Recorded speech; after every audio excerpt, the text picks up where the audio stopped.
So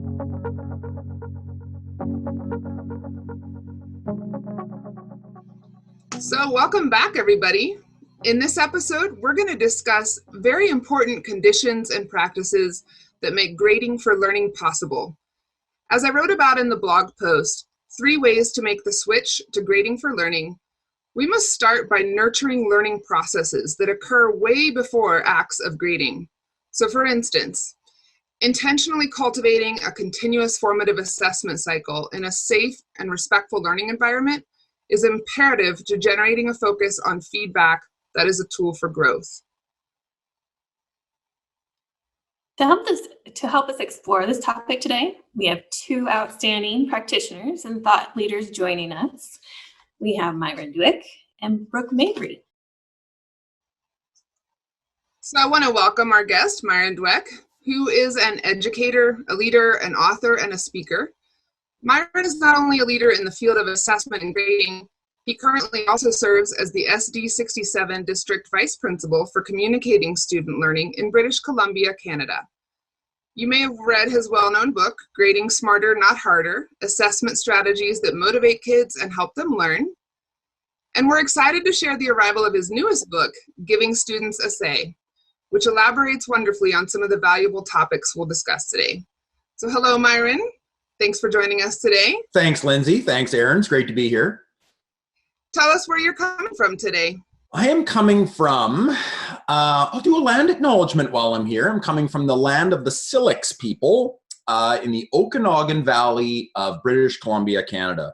I don't know if everybody's familiar with land acknowledgements, but it's just a sighting of folks that were maybe here before I was. And it's British Columbia. It's a fruit and wine growing region, which I want to welcome people to come visit as soon as they can.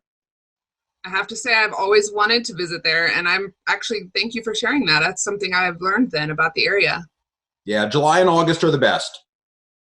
Good to know. Maybe in that vein, you've told us a little bit about your community. What's something else you might want to share with our audience today, or just about you or your family? I'm going to go pretty random here. I am on the 2nd floor of our shop on our acreage here, and my hobby is welding. And both my son and daughter have become quite proficient welders. And it's my little escape away from assessment, grading, and tackling something different and new. So my daughter has welded a bed that hangs from her bedroom ceiling, and my son is always on something typically related to fly fishing, welding a trailer or something. So it's been a way to learn, and that's what my kids and I are into. My wife goes nowhere near it. I was just about to ask, and where does mom fit into this picture? She comes by to say hello from time to time, but welding is not her thing. Fair enough. But a great way to get those creative juices flowing. Yeah, for sure. Tell us about your current roles as an educator.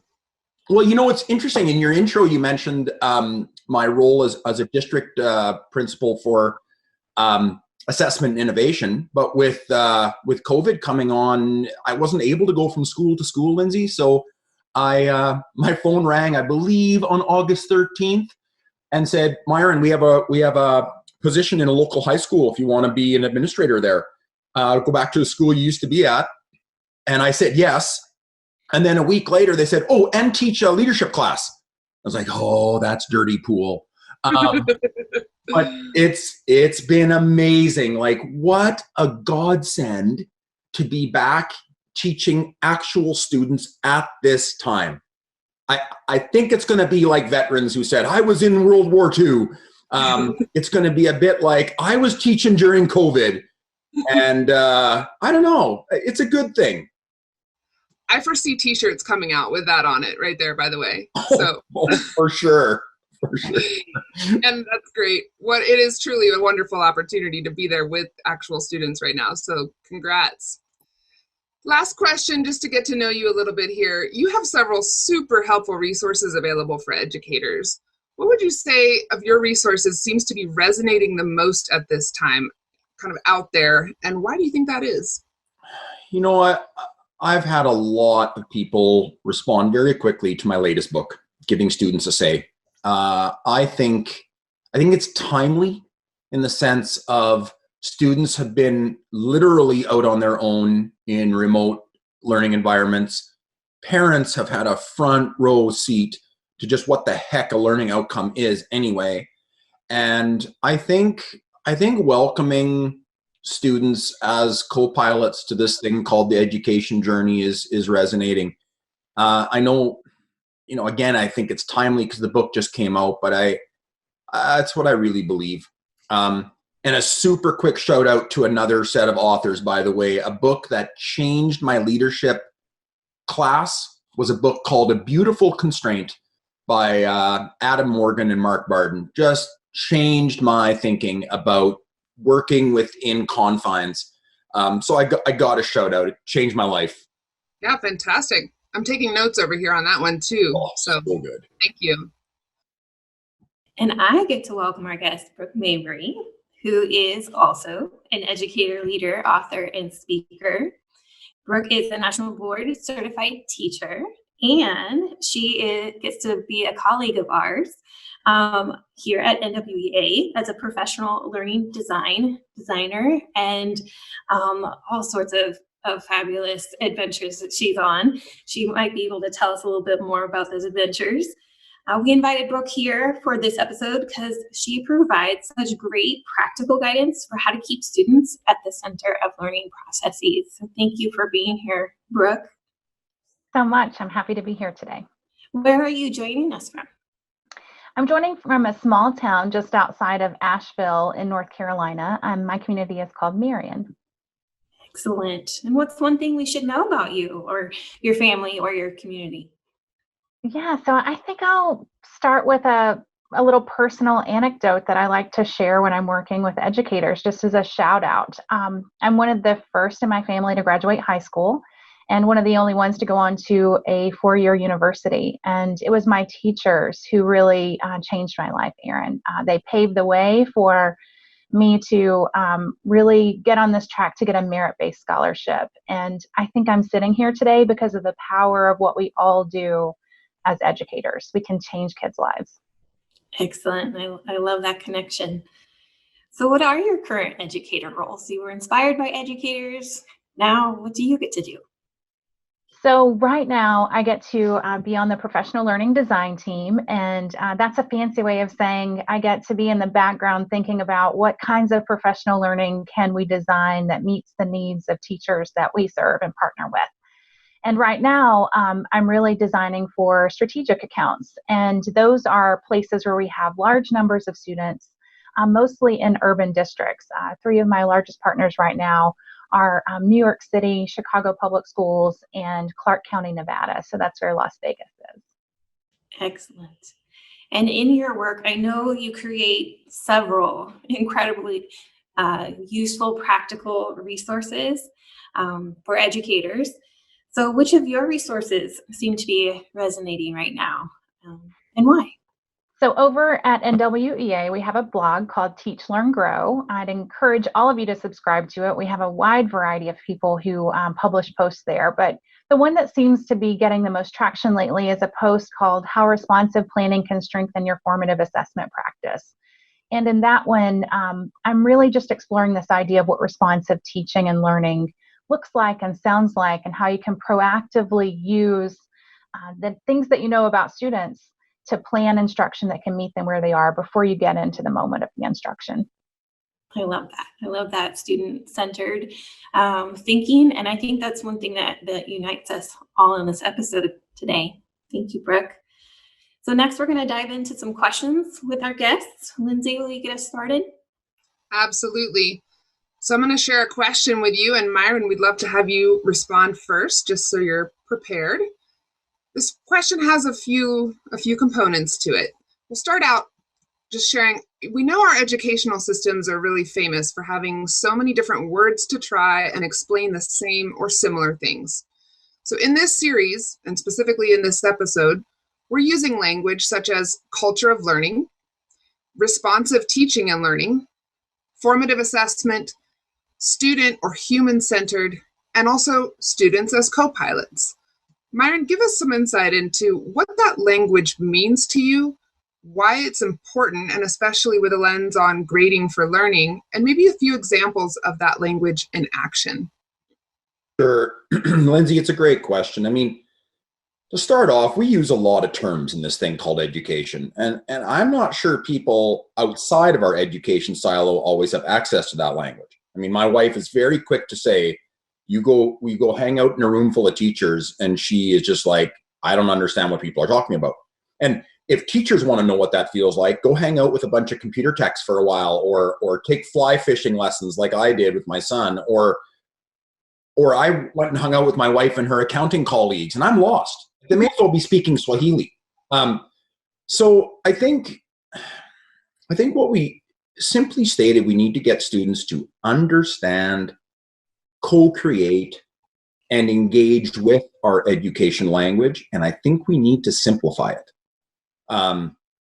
So your second part of your question is why is this language important? I'm going to steal an idea from Dylan Willem now when he says that, assessment is the bridge between teaching and learning, that not everything taught or covered in a class is necessarily learned. Unless you're in Brooke's class, I imagine, then national certified board teacher. I bet everything she taught her kids, they learned. But I can't say that about my classroom. So how do you know?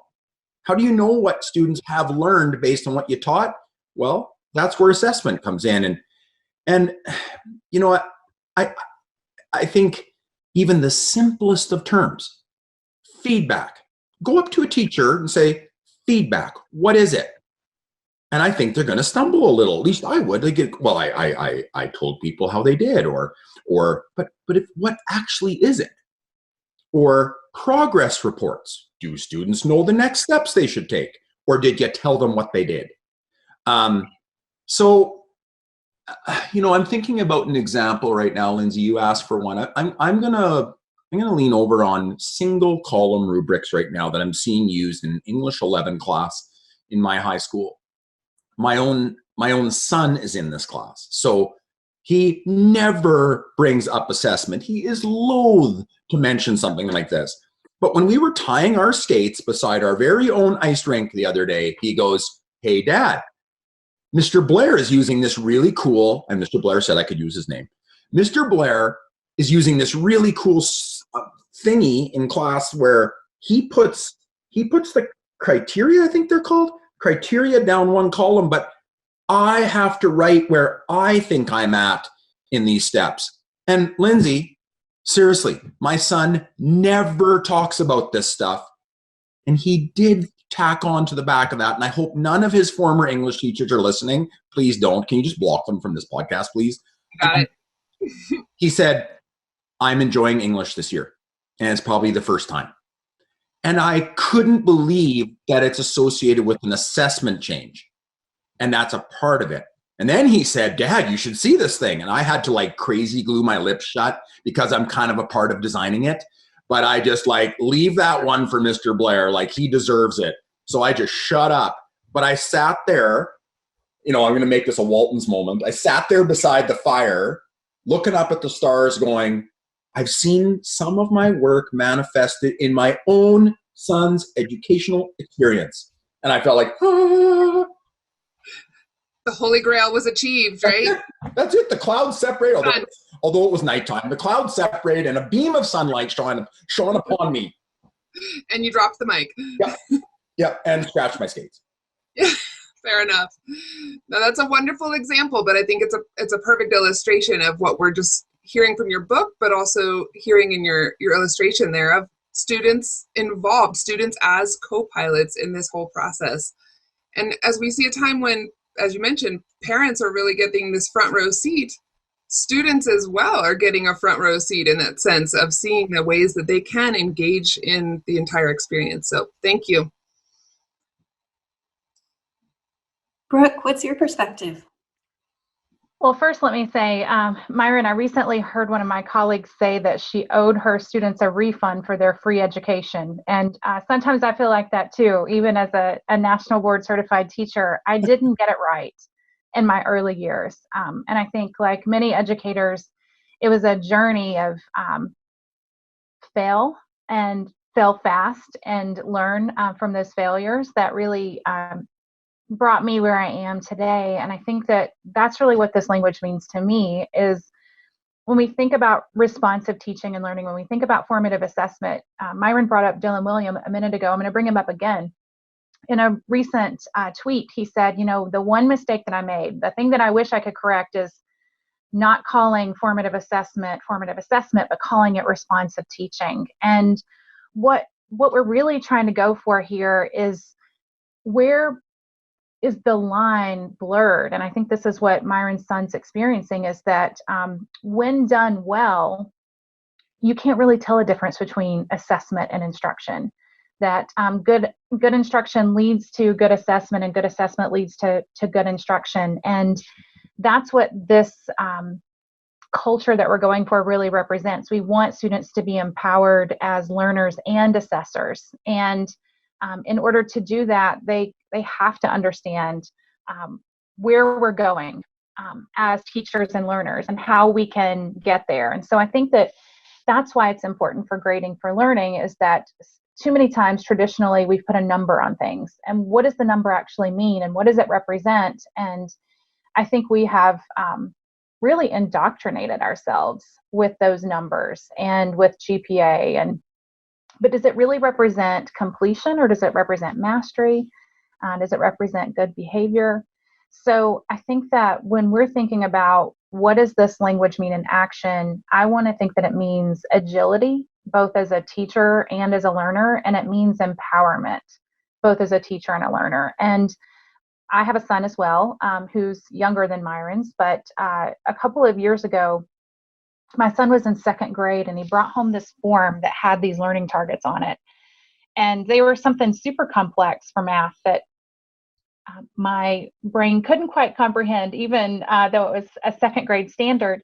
And his homework that night was to explain what the learning target meant and how he was progressing toward that target. And I was blown away that my second grade son could talk about this math concept and then connect these tasks and activities in the classroom to that learning target. And then I knew, this is it right here. This is empowering for students when they can really describe what it is we're trying to accomplish through the completion of these tasks and activities. It's not just an activity anymore, it's a learning event. Love that phrase, learning event. Thank you. Myron, I'll give you an opportunity there if you have any, if that inspired any follow-up thoughts on your part. I would just suggest you loop what Brooke just said, and just for the rest of the podcast, just replay that. Perfect. And there we go. I mean, Brooke, when I have a bad day, I'm just going to call you, Myron. There you go. Well, okay. First off, you said that free education piece. I was, one of the favorite parts of writing my latest book was my apology to my first grade 5 class. Like I just formally apologized to them for assigning a title page at the beginning of the unit, grading it out of 10, not a criteria in sight. Literally using Taryn's as the key because I know hers to be the best, and there's a wicked Jerry D comedian clip about them grading at the bar, and that's what they do. And it's true. It's what I did. But I think that people, like you mentioned Dylan Willem kind of saying, hey, I should have called it responsive teaching. And it reminds me of John Hattie saying, you know what, I kind of got student self-reporting. I wish I hadn't used that term. And more, it's student expectations of success. Like they can probably tell you how well they're going to do. And it can be done at grade 2 level, like you pointed out. So agility and empowerment, man, make shirts with that on the front and away we go. So there you go. Perfect. Thank you both so much.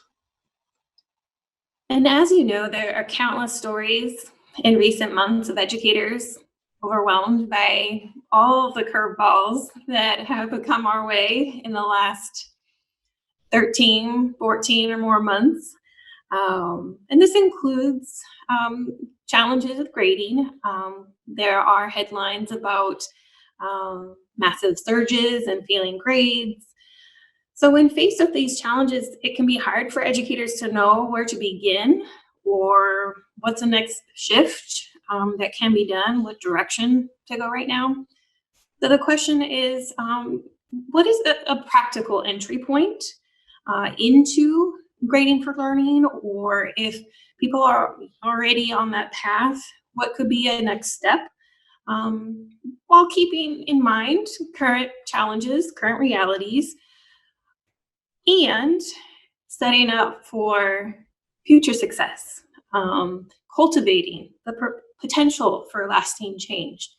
What's a practical entry point that we could suggest, or a continuation? And Brooke, would you start us off on this one? Well, I'm glad I get to go first on this one, because I know Myron's going to have something amazing to contribute. So I'm going to go really simple here. Just withhold the grade.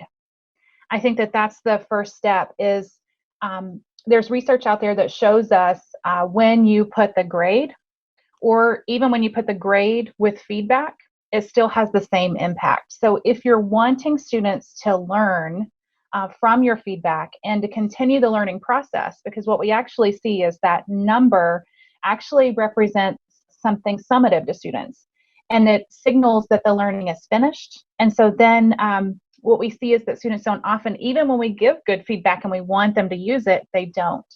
So the first step would just be withhold the grade when you want the learning to continue, and really think about what are the ways that you can provide feedback that students can use. And I would add to that, how can you empower students to self and peer assess would be one of the easy wins that you could get, is if you could really think about, how do I help them, just like that second grade teacher did for my son, understand what the learning is, so that they can look at their own work and the work of others to think about, are we meeting the criteria that we've laid out together? So that would be one place to start, is just think about not putting that number on there, and then thinking about some of the feedback that could feed the learning forward. Excellent. Thanks, Brooke. Myron, what do you suggest? Yeah, I don't have anything on this. Okay. Maybe a couple things come to mind. I'm gonna actually scaffold off what Brooke said. Withhold the grade. So part of the absolute gift of 2020 for me and into 2021 is having my own class. So we were coming up on the reports for my leadership class at Summerland Secondary, and I was like, I don't know I got to write reports. I don't know what to do. Hang on. Why don't I get the students to work through a mental model of how they think they're doing in this course, and have them self-report first on some criteria and areas that we look at in leadership, and I can use their voice to come up with some of the commentary that I want to make in our reporting process. So Brooke, I think it touches on two things you said. One, withhold the grade. I didn't start by grading it. And number two, why don't I invite them to the table first and say, what do you think? So, and then I'm shuddering because, this belongs in my latest piece of writing, giving students a say. So just going to say to people, I'm going to continue to load up assets on my website for the kinds of things we're building right now. Single column rubrics built right now. This leadership self-reporting model, building it right now. Those are all going to go up there and pretend they're in the book. Another thing, how about grade fewer things? Like you don't have to grade how someone walks in the door. You don't have to grade how they're sharpening their pencil. You don't have to grade every quiz, every check-in on learning. I would suggest the teachers that have best navigated this COVID era, and I'm seeing them firsthand, is the people who are grading fewer surface level assessments, and they are reporting on and giving feedback on deeper projects, ones with higher order verbs, such as design or model or inquire. And those are two things. And I think it was kind of summarized in a chat I was doing with some Minnesota teachers back in May. And one of the teachers said, I can't use my assessments. Kids are just Googling the answers. And another teacher in the session said, do you think maybe that's an indication that we need to change? Yeah, I do. because I think Google was around before COVID, and I think Google's going to be around after. And let's be clear, for all the teachers going, oh, I want to throw something at Myron right now. Knowledge matters. Content matters. It does. But I think it matters way more what you do with it than whether you know it. Anyway, I'll calm down now. Step off that. That's great passion. Yes, we like it. Brooke, did you have any additional comments, thoughts, connections? I do. I want to call out something that Myron said. It's one of my favorite words. He said, invite them to the table. And I think I'm really passionate about habits and what kind of habits lead to the kind of practices that we want to see and the results that we want to see. And that invitational practice is so critical. It really, I think, illustrates what he's going for with this co-pilot model, right? And what I'm going for with this responsive practice is that we are inviting our students to be partners with us. We're moving, Erin, as you say, from learner managers to learner empowerers. And how do we do that in a way that makes them want to accept that invitation? I hear teachers say all the time, oh, I have to do these things because it teaches responsibility. No, that's bunk. I don't think we teach anyone responsibility. We help people accept responsibility. And that takes time. That's a practice. And so when we're inviting them to the table with us, we may have to invite some students over and over before they'll take a seat at that table, where some students will just come immediately. And so that's part of it, I think, is we've been talking about one of my educational boyfriends, John Hattie. So I'll just put him out here now. He's definitely one of my professional crushes. And he also talks about at the top of that list is collective efficacy, right? And what is collective efficacy? I think at the heart of that, it's about being a problem solver, not a problem identifier. And so too many times I see us giving up before we've met the tipping point of where we need to be. So I would say, Myron, you're on it, and keep inviting those kids to the table over and over and over until they pull out a chair and sit down with us. That was a great connection. And I saw Myron pull his book over there. And people might not be aware, John Hattie did write the intro to the book. It's an excellent intro. I was very jealous, very jealous. I still haven't recovered from the news. Like when I emailed him and said, do you think maybe you could? And he wrote back, yes. I remember where I was. I remember the time of day. It's like, you know, my dad says, I know where I was when JFK, you know, we got the news from Dallas. And I said, well, I know where I was when John Hattie said he'd write the foreword. You know, major historical event in my life. I was also connecting to Myron, a webinar you did with parts from your book. Like what resonated with me was the tree ring circle as a way that can be used both for academic sorts of adventures, but also for social, emotional, or work habits adventures. Connecting to Brooke, what she was saying about we teach those things too. We can't just expect people to arrive ready to go just because we say this is important and move on. So I was wondering if you had any other connections to specific practical strategies for making sure we're paying attention to the whole learner, not just paying lip service to these important skills we want students to have, but how do we weave that together? Hey, Erin, was that a question for me? Yes. Yeah, you know, I know it looked a little awkward that I picked up my own book while Brooke was speaking, so I apologize. But when she mentioned you know, student, you know, efficacy and getting students to clearly communicate and how can we do that differently for students, I had to page over because I want to thank Sylvia Tolosano. If I can tell a quick story, I was supposed to keynote a conference in the Dominican Republic. I broke my ankle playing ice hockey a week before the conference and said, I just can't get there.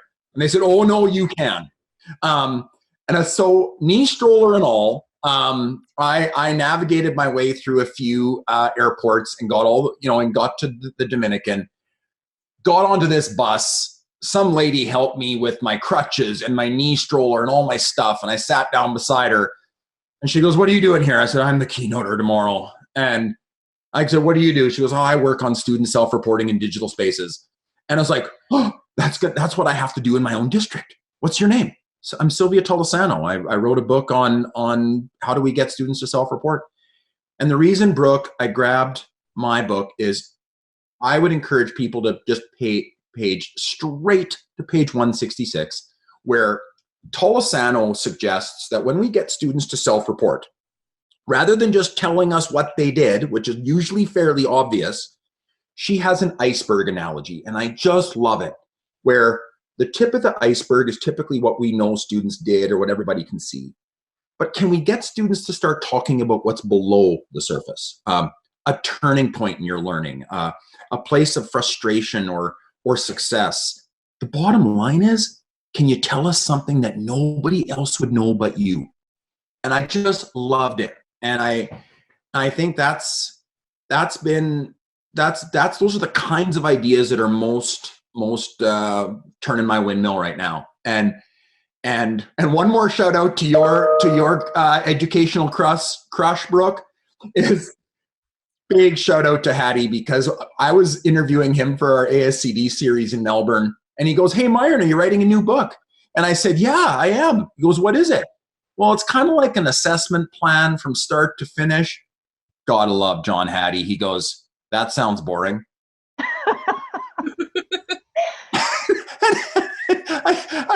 I was like 60 hours into writing that book. He goes, "Done anything else in mind?"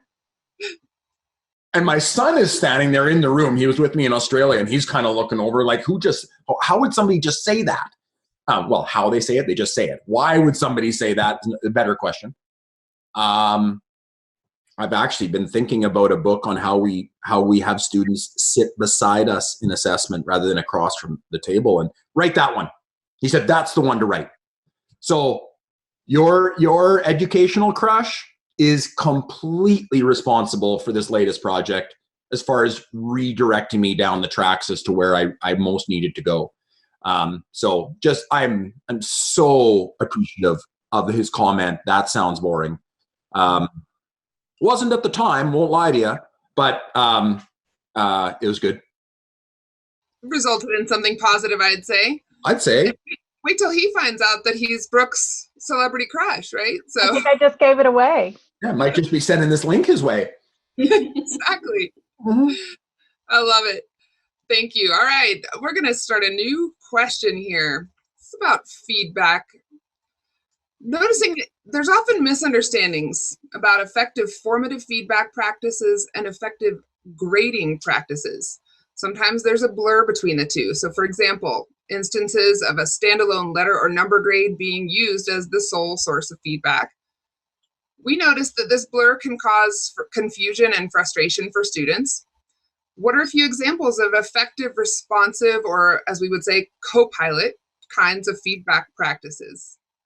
And Myron, why don't you start us off? Well, I know I touched on feedback earlier, and that I don't think every teacher, and I'm talking about myself now, is always clear on what feedback actually is. Most of my teaching career, I spent telling students what they had already done. And most people already know that. You know, if I said, "Hey, Lindsay, I'm going to report on what you did yesterday," but you might say, "Myron, it might be a little more useful if we chatted about what I'm going to do tomorrow." I don't want you to report on what I did yesterday. It wasn't very good. No, and we can probably leave that off the record. But really, if we think about this in everyday life, the real world, as we love to talk about in education, which most of us educators don't have much of a clue about, for the record. Anyway, if we talk about the real world, most people find it far more important to talk about what they're going to do next than what they just did.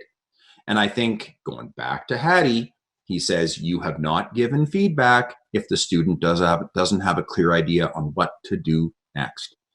And you know, going back to COVID as being a bit of a gift. A district I work with here in British Columbia contacted me about how to start off September. They did have their students coming back. And I said, why don't we steal an idea from MIT? Okay. And the idea we steal from them is you can go right to their registrar's website right now. For any teacher out there listening going, I don't believe Myron, go to MIT's website, click on the registrar's office and look up first year experimental grading. And what first year experimental grading is when freshmen arrive at MIT, and that's that little shack of a university up in your Northeast that a few people think would be really awesome to go to. My kids go to MIT. Well, okay. So what's first year grading look like there? You will either get a pass or no record at all. You mean fail? Don't use that word. Don't use that word. We want you, and they say it on their website, we want to help students ease their transition. So back to this district in BC. I said, why don't we pull an MIT? And they're like, what do you mean? How about a feedback only September? Feedback only, like no grades? No grades. Just tell students where they're at, help them tell you where they're at, look for learning gaps, and take the pressure off teachers. Don't run for the proverbial red pen in your grade book. Just calm down. Give people some feedback. And then they said, I guess, well, what would feedback look like? And maybe for the last time, I'm going to mention John Hattie. I knew I had a magazine here, an EL leadership, educational leadership magazine that said feedback on it. Back to 2012, I looked up his article called Know Thy Impact. And he talked about task feedback, process feedback, and self-regulation feedback. So with this district, we dove into what are those 3 kinds of feedback. And it was like, and guess what? Guess what? They plan on doing that next September, whether there's COVID or not. It's a good way to just find out where your students are at, calm your teachers down, away you go. Called a feedback only September. Something to think about. I like it. And that could also be an inspiring idea for folks to try if they're feeling intrepid about any of these practices. So it's approachable. Maybe a no grade November, like no shave November. Now we're on it. And add a t-shirt to the list. Brooke, what do you think? Do you have some ideas to share on that? I love it. I was taking notes as Myron was talking there. There are so many things that strike me. And one connection I want to make is in one of the formative workshops that we offer, we actually talk about feed forward. And if I could change the word, I probably would. Quite frankly, because if you think about a feedback loop, like you think about those whisper telephones, that's how I describe it for people, so that like when kids are learning to read and they read into the whisper phone, it's just a feedback loop so that they can hear what they're saying. And so I think that that's part of the reason that we as educators fall in that trap that Myron was describing about telling kids what they did.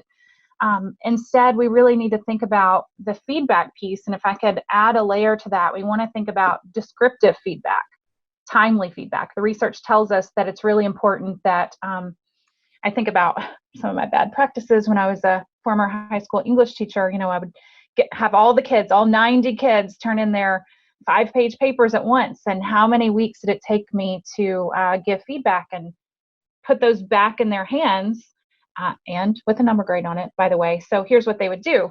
I've got some papers here. So if it was 5 pages, I would have all these marks all over the paper, but then they're like flipping through, they find the number and they're like, yeah, off they toss the paper, and it's like, oh, look at my hours and hours and hours of written commentary. And if Dylan Willem were here, he would say, yeah, none of that mattered. All that was a waste of your time. 1, because it wasn't timely, and 2, because you put a grade on there with it. So we have to think about those pieces that are descriptive, timely, and actionable. So that's why I want to say that we should really call this feed forward. How are you going to take that, all of those things that you're providing to the student? And also, here's the other piece that I'm sure Myron was present in that September reset, is that you have to make time for students to use it. And how often do we do that? And so that really speaks to another passion of mine, which is planning. And how do we plan those intentional times that students are going to apply the feedback that we give them, or that they give themselves or peers, to actually feed the learning forward? And that's what we have to harness. One of the things about all of this is a mindset shift and a culture shift.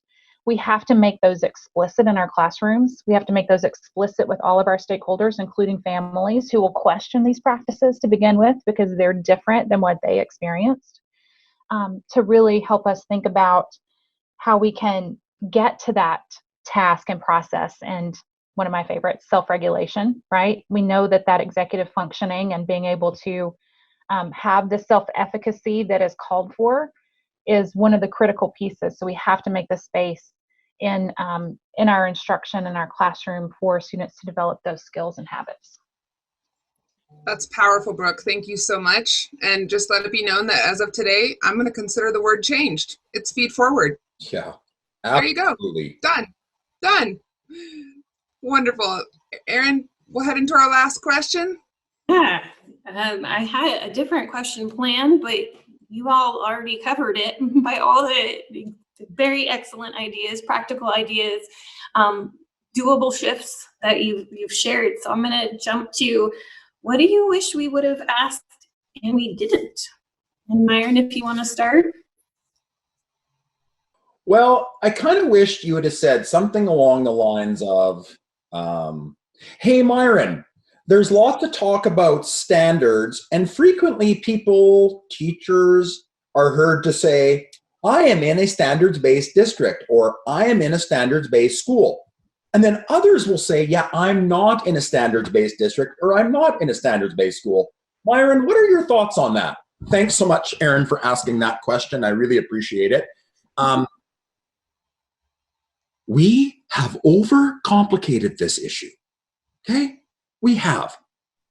If we go back to my buddy Gusky, wrote way back on Your Mark, book, another life-changing book for me.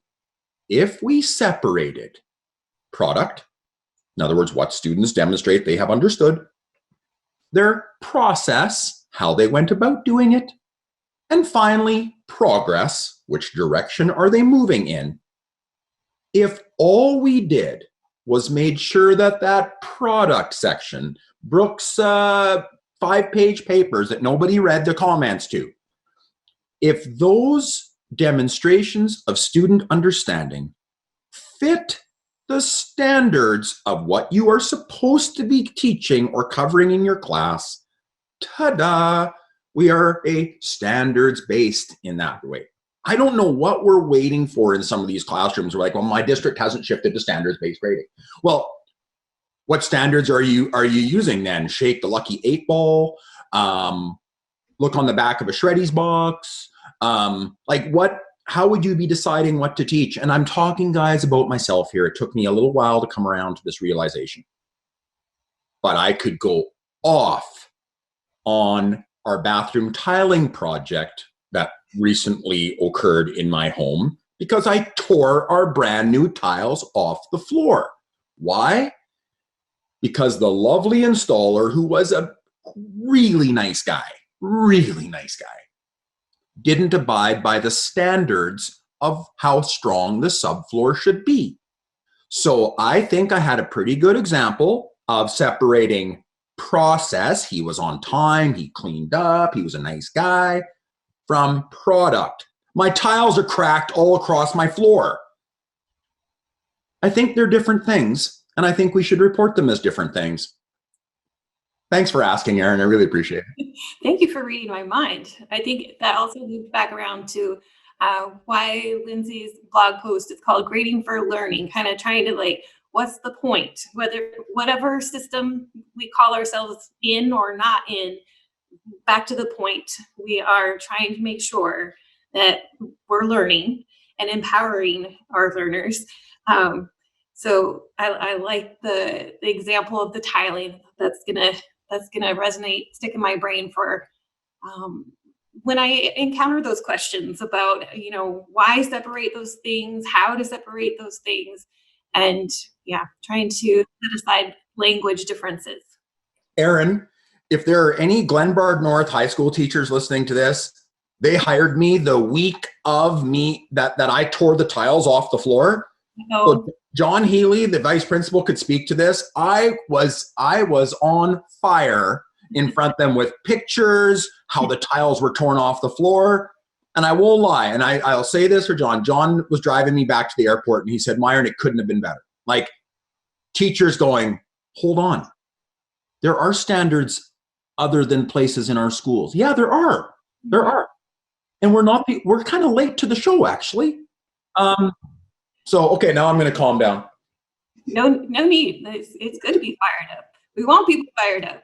Yeah, but I was upset about the tiles. And I understand. Okay. We just did new kitchen flooring, and so I haven't had to rip it out yet. But yeah, see how you feel if you do. That We'll was circle back to that later, Erin. Brooke. What do you wish we would have asked and we didn't? You know, I changed my question because Myron is so passionate about this topic that I think that should have been the question. Like, what's something you're passionate about lately? And I'll say two things. One thing that connects to what Myron just shared, and then something separate. I think one of our jobs as educators is to partner with families.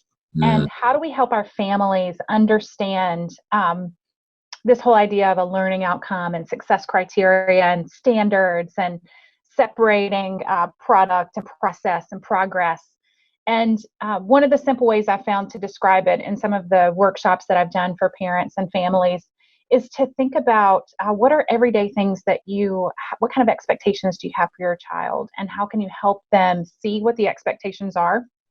So for example, my son is a kid who's always enjoyed a shower. And so we started letting him take showers early on. But what that means is it's really challenging for mom to help you bathe without also like being soaking wet from outside the tub. So let's lay out the success criteria for what a successful shower entails. And really we created Post-it notes and we put them in our bathroom. And it was like, this is the shampoo bottle. These are the things you wash with your shampoo. Here's your soap. Here's what you wash with the soap. Here's the washcloth. Here's how to do those things.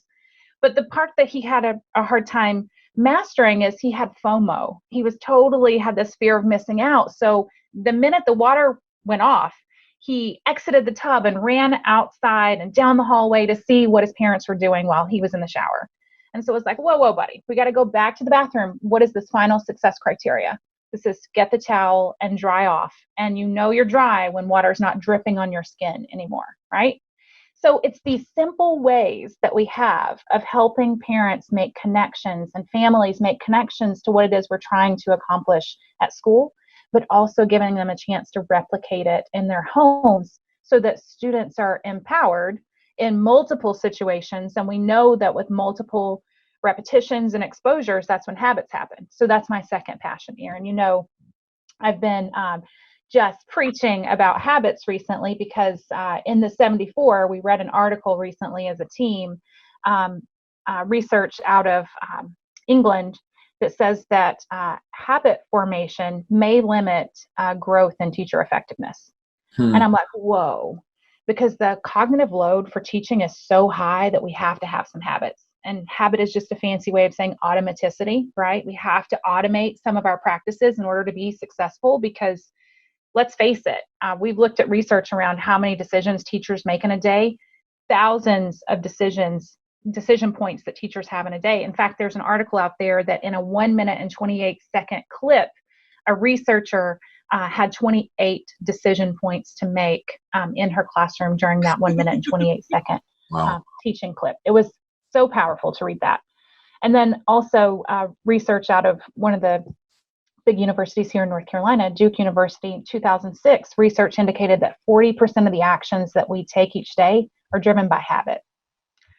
So if that's the case, what this latest research is telling us is that habits may prevent us from innovating because we have these neural circuits that are deeply hardwired through repetitions.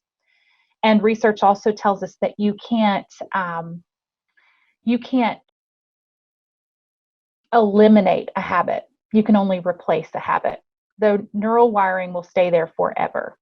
So what that means is we have to do something that is productive over and over and over a certain number of times before we have a neural pathway that's strong enough to override the former practice. So I would say to teachers who are listening and to parents or families, to students themselves, we have to investigate our habits.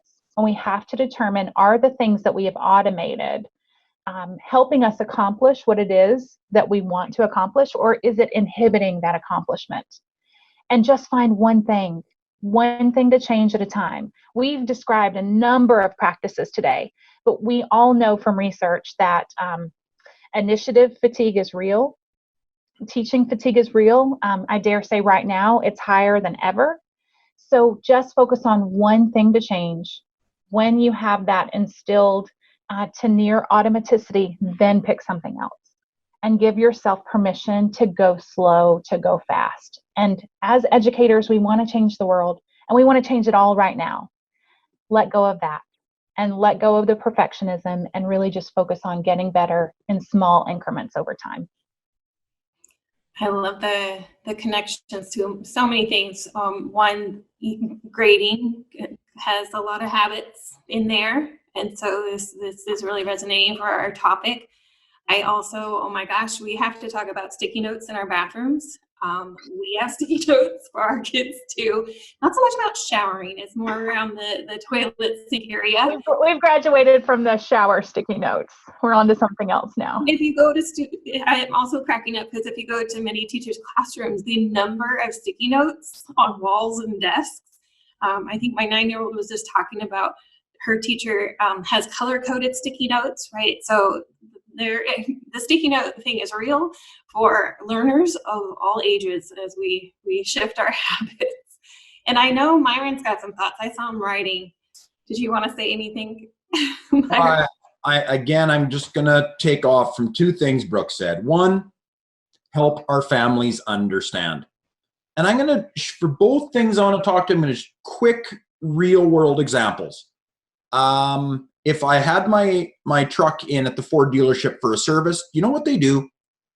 When I show up there to get my truck, the service supervisor will take the report that occurred back there with all the technical language and all the scans they did, and he's going to say, Mr. Dueck, I want to help you understand this. And what he does in that moment is he transforms language from the back shop area, which is not going to make any sense to me, and he says, I want to help you understand this. And I think what Brooke is talking about reminds me of that our job is to translate. Our job is to help these families understand this. So that's my first takeaway. And, Brooke, your talk about habits. One more shout out to this book I was talking about before, A Beautiful Constraint by Morgan and Barden, is we have to look at our path dependency. We don't know the reasons for why we do so much of what we do because these paths have been so established over such a long period of time that we don't even know they exist. And when I took up the leadership class this year, starting in September of 2020, all I heard students saying was, we can't. And I was leading the charge of, no, we can't do that. No, we can't do that. And I picked up their book and said, one of the many arguments they make is, do you want to know why you keep saying you can't? Do you want to know why? Because you're dependent on the paths that have been established way before you. New paths. Once you start creating new paths, all kinds of opportunities arise. Our leadership class collected more food for our food drive this year in Summerland than all other years combined. The kind of humanity food bank in our town didn't know what to do with all the food they received. Why? Broke our path dependency, looked for new ways of doing things. So Brooke, your comment about habits is just absolutely poignant, and I couldn't agree with it more. Well, there's one final thing that I'll add to that, since you recommended a couple of books. I would say pick up the book Atomic Habits by James Clear. It's an amazing read, and he gives very concrete strategies for how to replace those habits. And I would say that you're absolutely right about the new paths. And I would say you also have to know the leading and lagging indicators, and really determining how you're setting those up for what you're looking for to know whether you're making progress or not. For example, weight loss. Too many people put their indicator at the number on the scale when that doesn't really tell us whether or not we're making progress. It should really be about how many ounces of water am I consuming a day? How many fruits? How many vegetables? Am I eating within my macros? That all of those leading indicators will impact that lagging indicator. And that just takes us back to the grading for learning, right? That it's with that feedback and with how we're progressing along the way, that is a good predictor of what that number score will be. So we can continue to work within those leading indicators so that we know what that lagging indicator will be without providing it to students and shutting the learning down before we've ever even gotten where we want to be. Fantastic. So many wonderful pieces of information here, ideas to share. Thank you both. I want to just say, first and foremost, the piece of bringing parents into the conversation. I think, Myron, you were the one who used the word invite this time. Brooke previously was students. And just that idea that we have a tremendous opportunity to invite parents in right now and to understanding all of these changes that we endeavor to make. And finally, one of my favorite phrases, if not now, when we're speaking about habits, and Erin and I are here supporting this conversation with a variety of people over the period of 6 episodes in this series around grading for learning, with that mindset of the opportunity to change habits. We know grading is deeply rooted in tradition and habits. And so I really, truly appreciate the points that you brought up there. We've uprooted so many things in the pandemic, but we have an opportunity as well to take that chance to explore new ideas, make new paths. So I wish we could continue this conversation, honestly, all day. I think we would all enjoy it, but our time is coming to an end. We are so deeply appreciative of the both of you for joining us for this episode in this 6 episode series put out by NWEA on grading for learning. And definitely want to point out, if you would like to explore more on this topic, be sure to check out the resources that Myron and Brooke discussed today. I just also want to reference the blog as well that Brooke pointed out. She's written several pieces for that blog. There's a piece directly written about grading for learning and making the shift, and that's Teach, Learn, Grow. So also pointing out, of course, Myrons books, but also his website. When we think about not having to recreate the wheel, are an awful lot of resources provided on his website as well.